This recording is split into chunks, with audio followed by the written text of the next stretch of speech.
Thank you for the warm introduction. So, can Roman have a round of applause, please? Now, I have a few questions for you. Which one of you have ever done a data science project? Or I know it sounds so many. So, 1, 2 hands? Oh, okay. And which one of you have experience with cybersecurity? Okay. So, I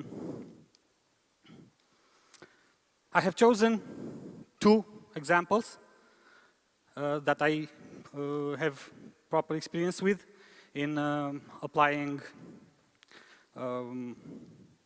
data science towards marketing through the need of customer retention, and for the data security, the cybersecurity, the intrusion detection system that we used to implement into a product. Now, when it comes to clustering, what is it? What is clustering? So basically, you have artificial intelligence, which is a very broad domain. And in that, you have 2 smaller domains, which are machine learning. And then you have that divided into 2. So clustering, it is an unsupervised machine learning technique that is used to group similar data points.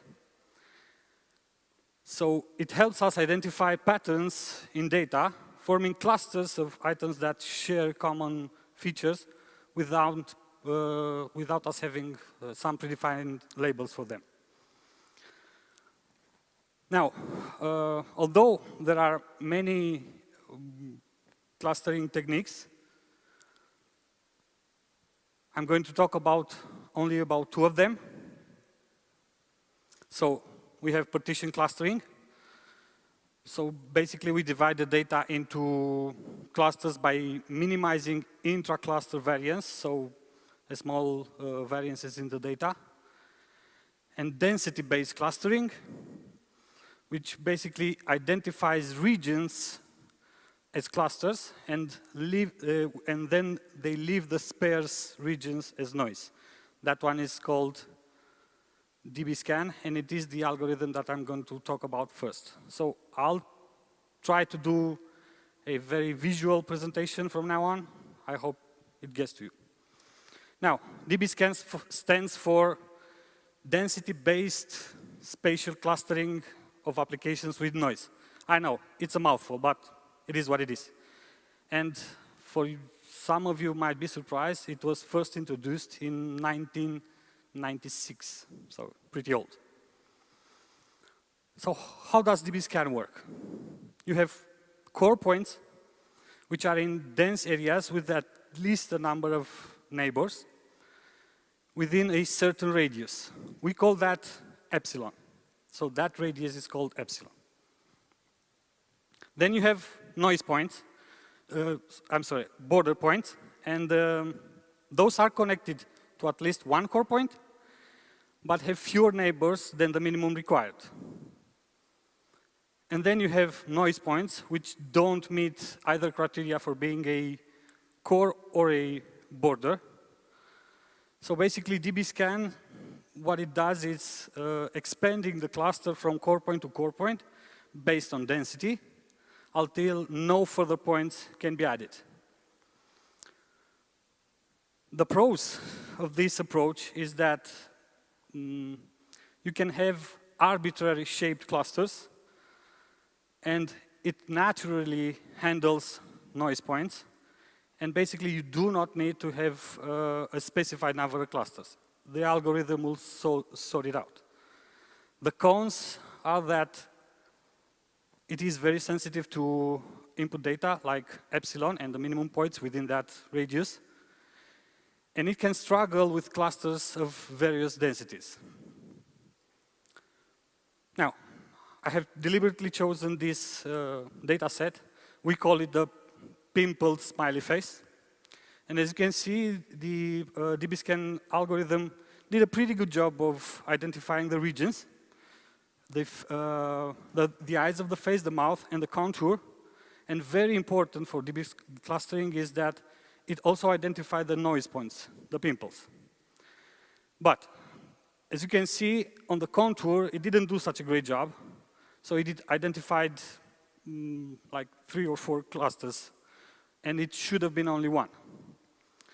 And you can see we have an epsilon of 0.8, a radius of 0.8, and just by tweaking a little bit that epsilon, we get this. So it is very sensitive, but we can make it work to our advantage. Now,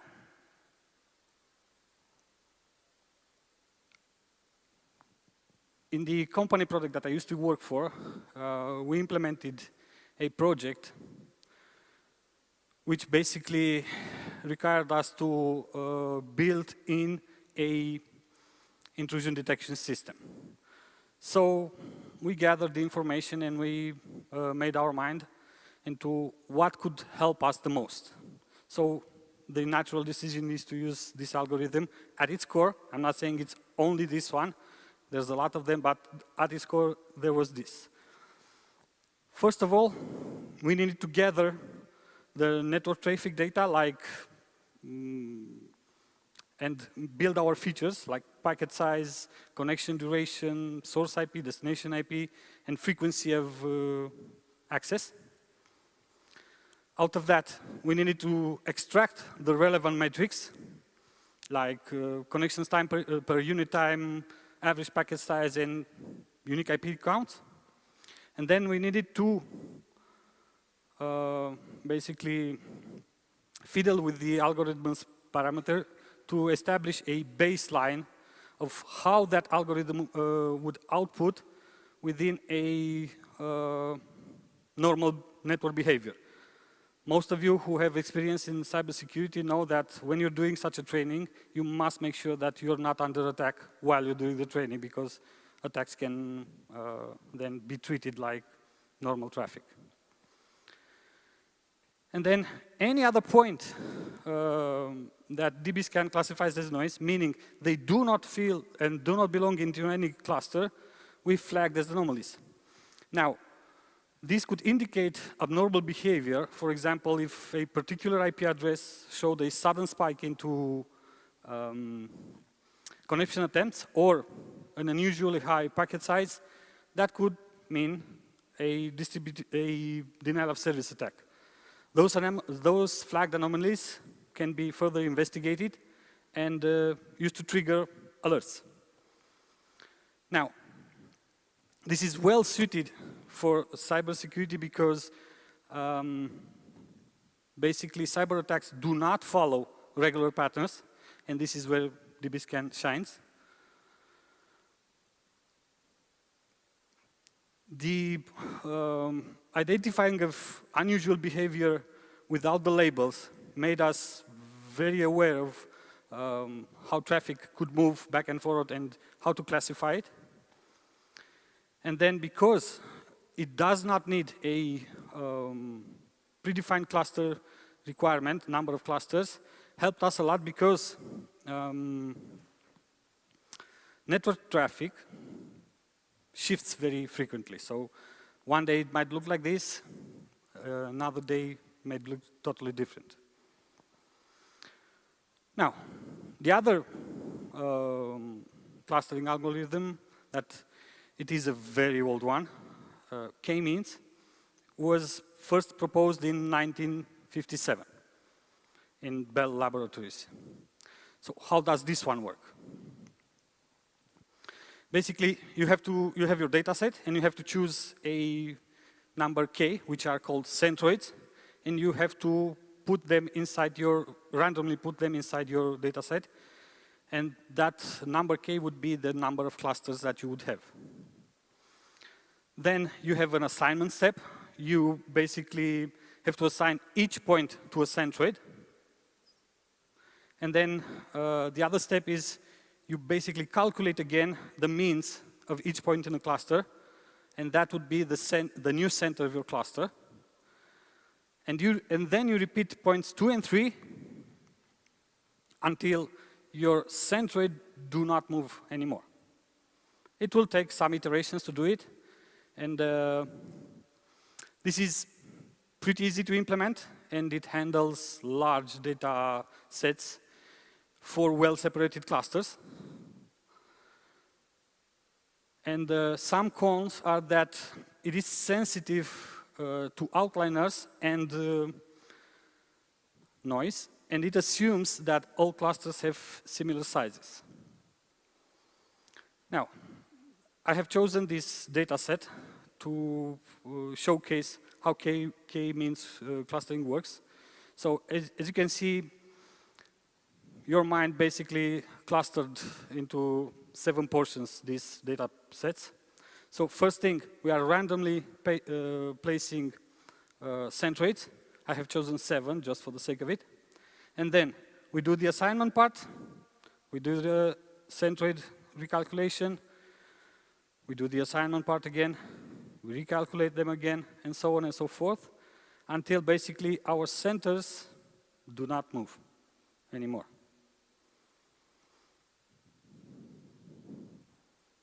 I sped it up at the end. It took me like 20 iterations to do it, but it did it at the end. Now, bear with me a little more because I have one more model to show you, and then we can tie this all together. When talking to marketing, they always know about the RFM model, which is widely used for customer segmentation and basic do marketing analysis. It categorizes customers based on their purchasing behavior, which can help businesses tailor their marketing efforts to basically different customer segments and to address them effectively. R stands for recency, how recently a customer made a purchase. This metric reflects customer engagement. Customers who purchase recently are more likely to respond to promotions, and maintaining a relationship with them, with the brand. Frequency is how often a customer makes a purchase, and high-frequency customers are more loyal, and this indicates a repeated engagement. And M stands for monetary value, the amount a customer spends in total, and this is very valuable for profitability.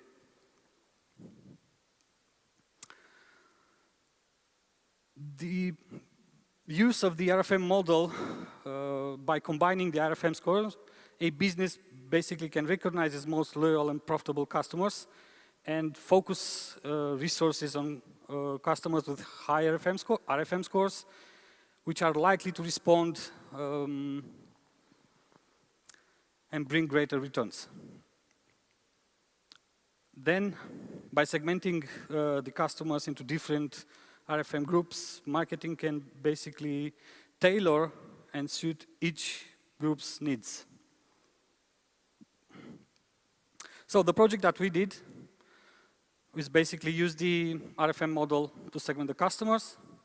The process is to extract the RFM metrics calculated from the historical data that we had, and then apply k-means to basically spread out the and find out what that data is telling us, and then get insights on each and every segment and generate strategies on how to address that. Now comes the hard part. If you ever done a data science project, you're going to have to deal with the data. And there's, for a simple model like this, what you see on the screen now, you're going to have a lot of trouble. You're going to have bad quality data, like a missing customer ID. You need that if you're going to segment that to be able to go back and reach out to him. You need an invoice number, so you need quantity. There are going to have to be scenarios where you're not going to find those data, and then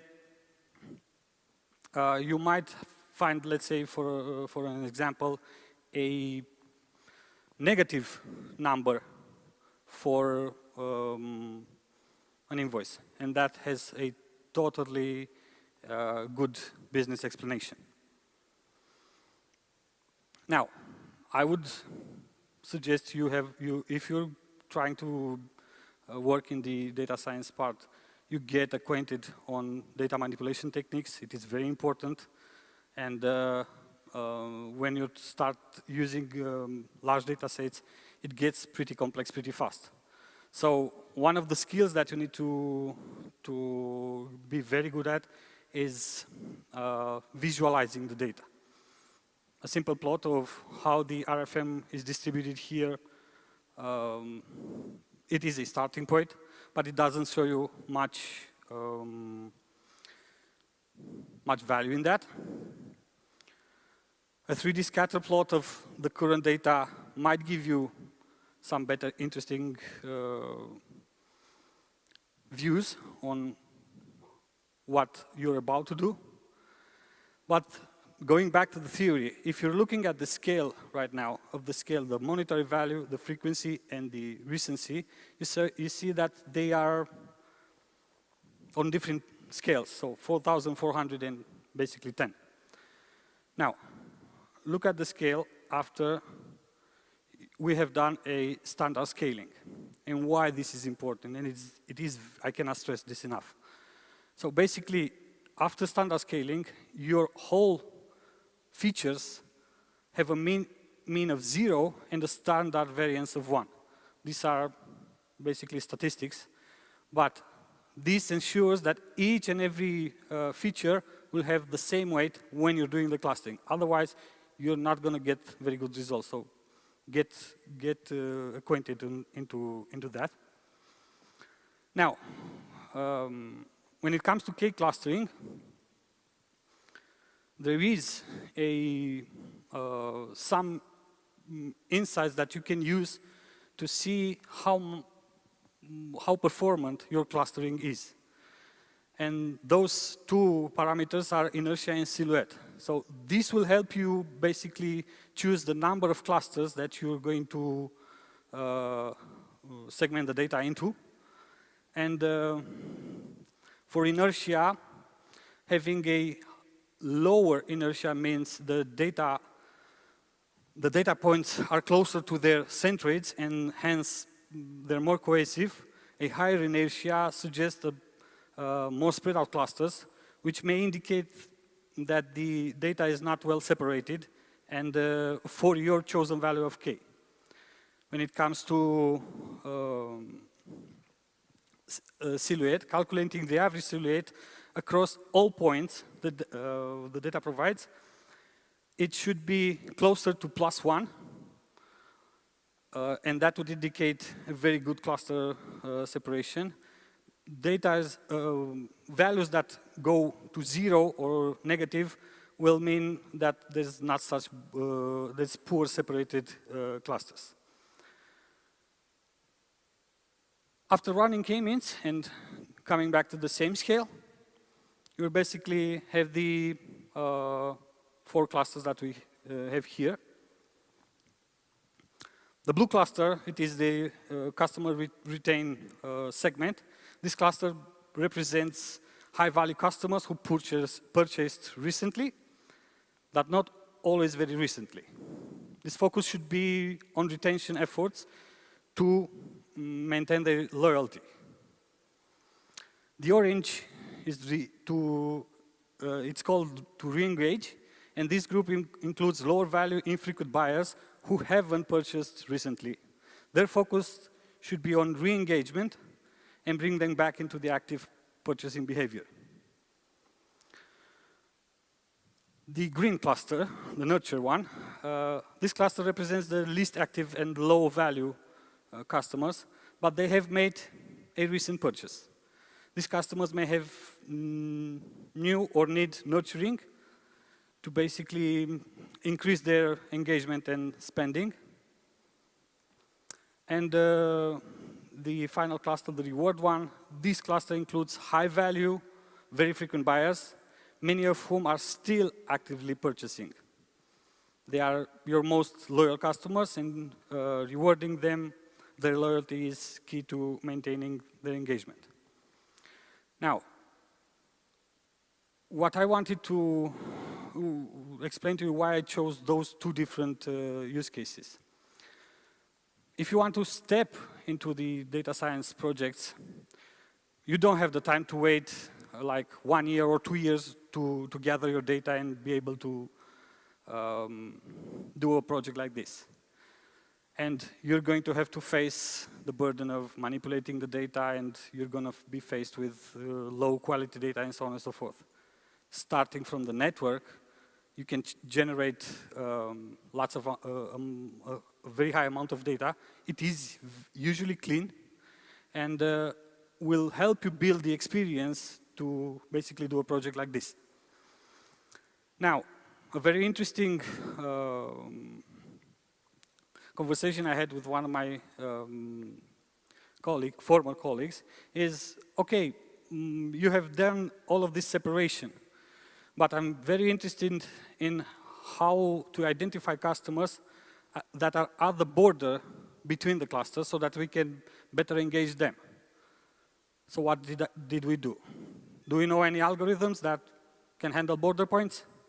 So after we did the clustering with k-means, we applied in each and every customer DBSCAN, and we found out the border points. And that was a very successful campaign. That was all I had to show you today. Thank you for indulging me. So if there are any questions. Thank you, Razvan, for the awesome presentation. I hope people took an effort to understand, or at least you made them curious about it. There is one interesting question. In the terms of security sector, is there any case when the attack can be defined as a valid data cluster? And if so, how can we avoid it? So basically, if it is a distributed denial of service attack, that will show as a huge cluster on your screen. So that is one point.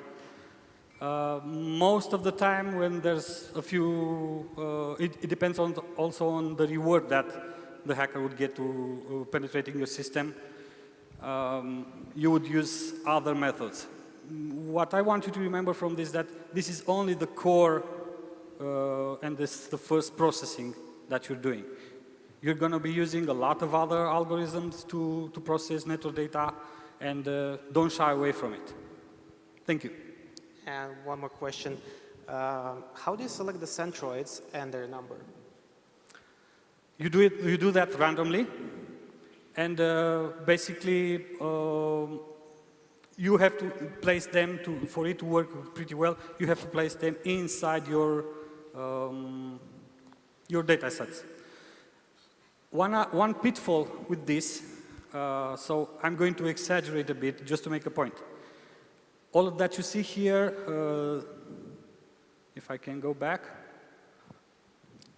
Tech team, can we have the presentation just for a second? It's no problem. So, imagine you're working with a data set. We have it. Yeah, it's fine.